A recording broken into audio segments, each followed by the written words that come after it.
Assalamualaikum warahmatullahi wabarakatuh. Salam sehat para mahasiswa semuanya. Semoga kita senantiasa dalam lindungan Allah Subhanahu wa taala. Baik, pada kesempatan kali ini kita akan belajar tentang uji korelasi. Apa itu uji korelasi? Makna dari korelasi sendiri adalah hubungan Bapak Ibu ya. Hubungan antara variabel satu dengan variabel yang lainnya. Konsep dasar uji korelasi bertujuan untuk mengetahui tingkat keeratan hubungan antara variabel yang dinyatakan dengan koefisien korelasi. Jenis hubungan antara variabel X dan Y dapat bersifat positif maupun negatif.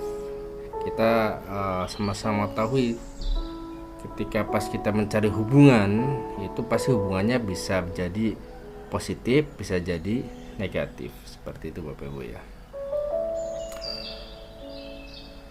Lanjut, bahwa uji korelasi ini mempunyai pedoman pengambilan keputusan, yaitu seperti biasa bahwa ketika nilai signifikansinya di bawah 0,05 maka terdapat hubungan. Tapi ketika pas lebih besar daripada 0,05 tidak terdapat hubungan. Nah, nanti ketika di bawah 0,05 ini arahnya memang terdapat hubungan, nanti arahnya ke positif atau negatif ada di uji SPSS nanti. Pedoman derajat hubungan person. Nah, kita akan pelajari ini. Ada dua pedoman derajat, ada pakai person, ada pakai Spearman. Apa bedanya, Pak? Kalau uji person itu mewajibkan uji prasyarat normalitas dan homogenitas. Nah, pada uji korelasi ini ketika pas Bapak Ibu mengambilnya pakai uji person, maka wajib pakai normalitas dan homogenitas. Tapi ketika pas nyampe mau pakai uji person ternyata datanya tidak normal dan tidak homogen, ada alternatif pakai uji Spearman. Nah, jadi nanti pakai uji Spearman juga bisa seperti itu Bapak Ibu. Kriteria arah atau hubungan. Arah korelasi itu dilihat pada tabel correlation coefficient. Besar nilai antara plus 1 sampai dengan negatif 1. Jika positif maka searah, jika negatif berarti tidak searah. Oke, kita langsung praktik saja Bapak Ibu ya. Contoh kasusnya, seorang peneliti ingin mengetahui apakah terdapat hubungan antara minat dan motivasi siswa. Nah, ini judulnya adalah hubungan antara minat dan motivasi siswa dalam belajar PAI, misal seperti itu. Nah, peneliti tersebut menyebarkan angket kepada 10 orang siswa sehingga dapat rumusan masalahnya apakah terdapat hubungan antara minat siswa dan motivasi siswa. Hipotesisnya H0 tidak ada hubungan minat dengan motivasi dan HA-nya ada hubungan minat dan motivasi. Kita akan membuktikan apakah ada hubungan atau tidak. Ketika ada hubungan berarti kita tolak H0. Pokoknya paling enak kuanti itu menolak H0 gitu. Kalau sudah H0 ditolak berarti penelitian kita tercapai atau terpenuhi. Oke, ada nilai minat dan motivasi. Data ini dari mana dapatnya? Dari angket. Ini juga dari angket ya Bapak Ibu ya. Terus setelah kita pas dapat data kita input masuk ke SPSS. Nah, X1, X2 atau X dan Y seperti itu ya. Nanti pakai analyze, correlate, bivariate. Nah, di sini nih ketika sudah tampil kayak gini ada Pearson, ada Kendall atau Spearman. Nah, kalau Pearson itu mewajibkan uji normalitas dan homogenitas, data itu harus normal dan homogen dulu baru pakai Pearson bisa. Tapi kalau datanya tidak normal dan tidak homogen bisa pakai Kendall atau Spearman. Nah, kita karena nggak pakai uji normalitas dan homogenitas, saya pakai langsung Spearman saja. Klik Spearman. Berarti keluar datanya seperti ini Bapak Ibu. Fokus di angka nilai signifikansi dan nilai yang ada bintang-bintangnya. Kok sama Pak? Iya sama. Ini 0,846, ini 0,846, ini 0,02, ini 0,02. Jadi intinya ketika pas kita nilai signifikansinya di bawah 0,05, maka dapat dinyatakan ada hubungan. Terdapat hubungan ya. Nah, hubungan positif dan negatifnya lihat dari sini nih Bapak Ibu. 0,846 berarti dia positif ya. Arahnya positif, berarti hubungannya adalah positif.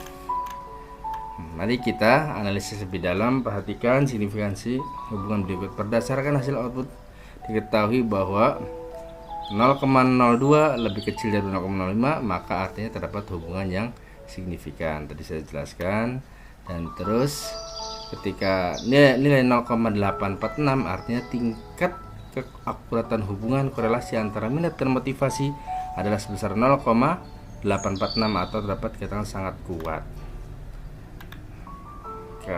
kekuatannya. Terus ini sangat kuat dari mana? Pedomannya tadi Bapak Ibu di atas tuh. Nah, ini korelasi sangat kuat Spearman 0,81 sampai 100. Korelasi sangat kuat atau hampir sempurna. Sehingga di sini dikatakan korelasinya sangat kuat. Terus perhatikan arah hubungannya, apakah koefisien pada hasil tersebut yaitu 0,846 sehingga hubungan keduanya bersifat searah positif. Karena 0,846 arahnya ke positif ya. Kalau ke negatif berarti kiri ya, negatif 0,846. Seperti itu. Ini positif masih. Sehingga arah hubungannya berpengaruh positif. Kekuatannya adalah sangat kuat. Sudah selesai. Itu untuk menguji analisis korelasi. Coba yuk kita praktikkan SPSS-nya.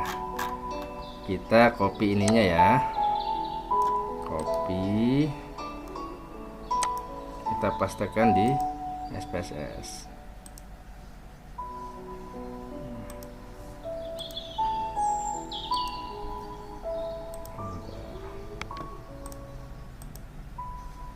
Kita pastikan di SPSS.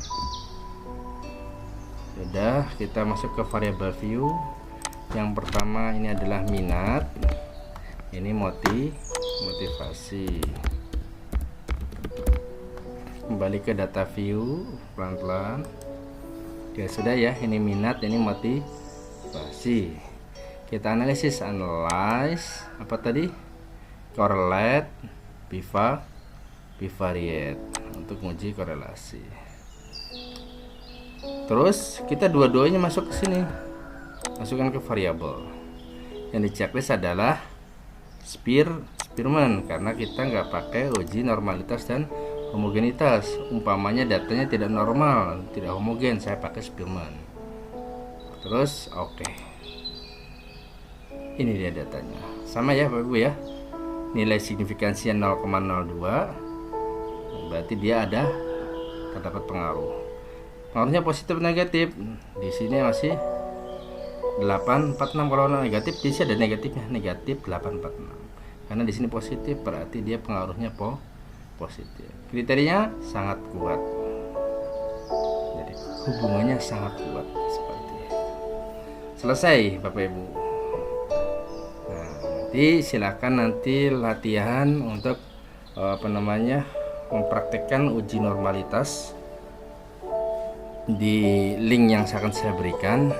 Terus juga saya mau ngasih soal UAS mungkin nanti di WA group ya, nanti dikerjakan terus dikumpulkan minggu depan. Jadi UASnya sudah saya berikan di minggu ini, terus nanti minggu depan tinggal mengumpulkan saja di LMS Bapak Ibu ya, supaya saya cepat mengoreksinya. Terus tugas-tugas harian segera dikerjakan sampai deadline-nya pas minggu depan UAS ya, supaya saya cepat mengoreksinya. Oke, cukup ya Bapak Ibu ya, paham ya? Oke, Terima kasih, jazakumullah khairal jaza. Wassalamualaikum warahmatullahi wabarakatuh.